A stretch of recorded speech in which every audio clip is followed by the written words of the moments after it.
Okay, so I have sent all of the kids to the bedroom and instructed my oldest to turn on a movie, and we're gonna see if I can do this all in one take. This is going to be a very impromptu video because I am clearly not even in my normal filming location. I am sitting in my dining room because I just don't want to do all of the things to get everything all set up.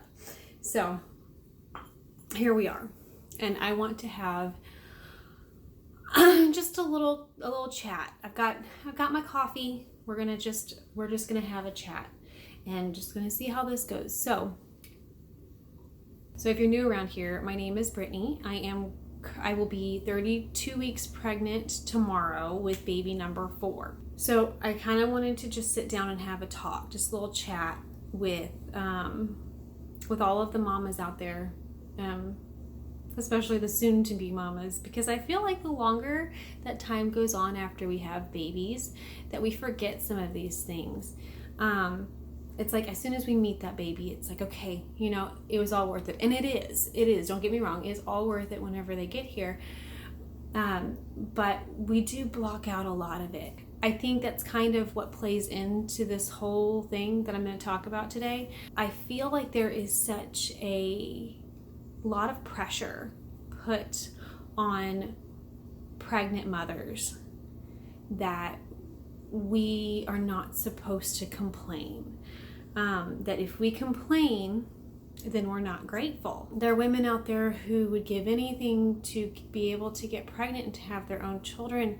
And I totally respect that. And I really feel for those women, and I pray for those women, because I can't even imagine what it would be like to desperately want to have your own baby and not be able to conceive. But here's the thing, I kind of get that a little bit. I mean, not really. I understand more so with women who are having normal pregnancies or who don't have really severe symptoms. I still disagree for the most part, because I do feel like pregnancy is hard. And even if you have a very straightforward, easy pregnancy, I do feel like that, you have every right to say that you feel really sick or feel really tired or ache, because you do. It's just how part of it. But there's a whole nother level that we don't talk about. There are so many women who struggle with prenatal anxiety and depression. It's more common than you think. And which it makes sense if you really think about it. We have such a hard time. A lot of women have a really hard time with PMS symptoms, and it's because of the hormonal shifts in your body whenever your progesterone is rising. Okay, so how your body works is, we're gonna have a little anatomy class right quick. So you ovulate, you release the egg. During that second half, those second 2 weeks of your cycle, your progesterone will continue to rise until your body figures out whether or not it's pregnant. If the egg is fertilized and it implants, then your progesterone levels will keep rising. If you are not, your progesterone levels drop drastically, and that's when you get your period. So what causes the PMS that week before is because your progesterone levels are so high that you are very emotional. But continue that line of thinking, and when you're pregnant, your progesterone continues to rise. Your progesterone doesn't actually hit its peak until 32 weeks. So when women say that they are really sad or have really bad mood swings, they're not kidding. On top of that, there are women like me who are very, very sensitive to hormonal shifts in their bodies, who can't, I don't do hormonal birth control for other reasons as well, but hormonal birth control, when I was on it, caused a lot of mood swings because I don't do well with my body is just very sensitive to hormones, especially the synthetic hormones, but that's a whole nother thing. But I get really bad PMS, and when I'm pregnant, it is just that much worse. it can really cause anxiety, severe anxiety and depression. Every time I get pregnant, I hope that it's going to be different. I pray that it's going to be different, and I try to lean really into the Lord, because He did help me overcome my generalized anxiety and my depression that I used to get all the time when I wasn't pregnant, and He really helped me to overcome that. But pregnancy is a whole different ball game. While it's still a chemical imbalance, it's also hormonal.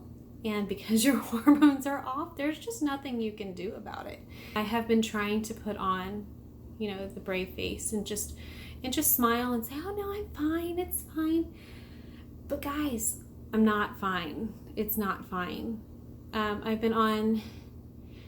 mentioned in a previous video that my doctor decided to put me on medication, and I have been on medication for a couple of months now, and it helps.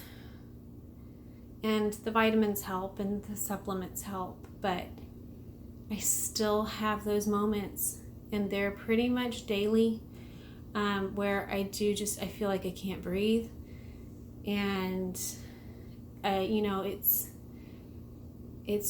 really hard. And the thing is, I hesitate to even say it, because I know that as soon as I say that people are going to, just jump on this, or get very offended. But, I hate being pregnant. I hate it. I absolutely hate being pregnant. I love my children. I am so thankful for this baby. I can't wait until she gets here. But I can't stand being pregnant. There's a few select moments that are really nice. Getting to, when you first find out that you're pregnant, seeing the 2 lines, that's really exciting. Finding out the gender, picking out the name, getting to feel them move for the first time. And then it's after that, I love everything after they're born. And, not that it's not challenging, but I feel like mentally I can cope. But everything from the time I get pregnant until that baby comes out, I really don't like it. I really don't. And it's frustrating because we can't say that. And, it's sad, because the thing is that this is, for me, it's the hardest thing that I have ever done is being pregnant. And I don't know how I've done it 4 times. I think I get just crazy enough to get pregnant. I just miss I want another baby that bad. And God is gracious, and He helps to block out a lot of the things after we have children, which is part of, it's a good thing, but part of the reason why we as women tell other women that they kind of need to suck it up or whatever, is because we forget that it is impossibly hard sometimes. And for some people, it's even harder. There are women who deal with depression and anxiety, women who are sick every single day of their pregnancy until the baby comes out. There are women who develop autoimmune disorders and are so exhausted that they can't do anything. And every single one of those women, they're so thankful for their babies, but they would not willingly walk through that for no other reason. And it's a shame that we can't say that. It's a shame that we have to add in the caveat of, but I'm so thankful, we can't say that this is hard and just leave it at that. We can't say that I can't stand to live inside my head. Why is it so bad to be able to say that, this is something that's really hard and that we don't love it? Because I don't know a single mama who has struggled with these issues and, not said that it was worth it. We all know that. But Like, I can tell you I'm not doing it again. Like, this is going to be the last one, because I keep on thinking it's going to be different, and then it's not. And I know plenty of people who say that that's selfish. The fact that I don't want to do, one of the main reasons that I don't want to go through another pregnancy is because I don't want to do that to myself mentally. And that is I have other reasons as well, but my top reason is because of the anxiety and depression. I physically can't go through that again. I can't mentally go through it. I trust in the Lord, and I have a lot of faith, and He has helped me overcome other things in the past, but it doesn't mean that because I am choosing to never put myself in that position again, that I have no faith. And it also doesn't mean, that as a Christian, that if we struggle with anxiety or depression, that we are any less of a Christian, because I feel like that gets tossed around a lot too. But I would challenge the person who is saying that to go look up Charles Spurgeon and Martin Luther, because both of those theological giants struggled with depression. So yeah, that's a whole nother soapbox. So I really just wanted to sit down and to say all of that, to say that if you... What? Oh dear. Yeah, you have to have clothes on to come on the camera. I'm sorry. I can wear my flower dress. What is it about 2-year-olds hating clothes? I mean, is that anybody else? Because my 2-year-old will not keep clothes on to save her life. My super sweet friend gave me a bunch of hand-me-downs, and Kaylin found them. And some of them are way too big. But Kaylin does not care because they're pretty. And so, like this little jumper that she's insisting on wearing is a size, I think, 6. Remember, she's 2. But she doesn't care. Hi! Wait, scoot back this way. See? Hi! She just does not care. All right, go find the boys. Where are the brothers? I didn't know. But like, she's super cute. Totally don't want any more. Like, I love all my kids, and I'm so thankful to have this one coming, but I'm like, 4, it's my cap. Maybe if we could adopt, maybe if we adopt one day, then that would be the only way that I would consider expanding our family, is through adoption. Anyway, what was I saying? Okay, so I said all of that before to say this. If you are pregnant,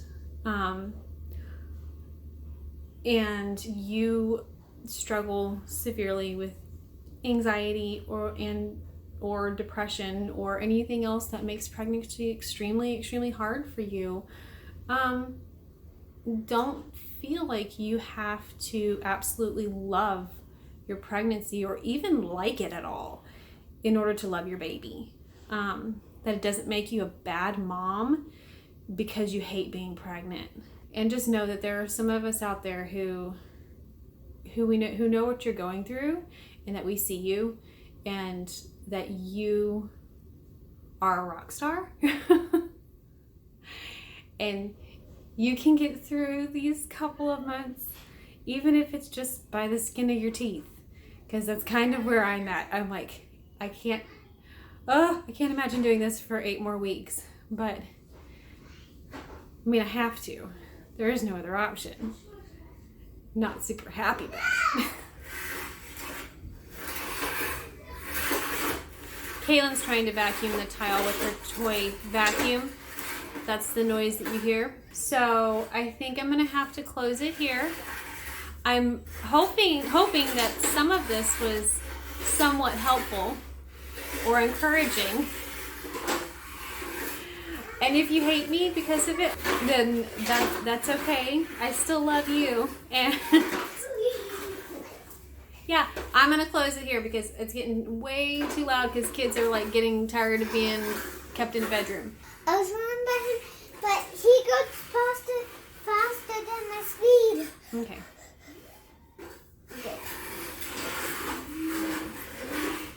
Mama? Okay. So, if you like this video, give it a thumbs up. Hopefully somebody out there likes it, or at least finds it encouraging. Oh, yeah. And if you are new, I hope that you will consider subscribing. And I will see y'all in my next video. Bye.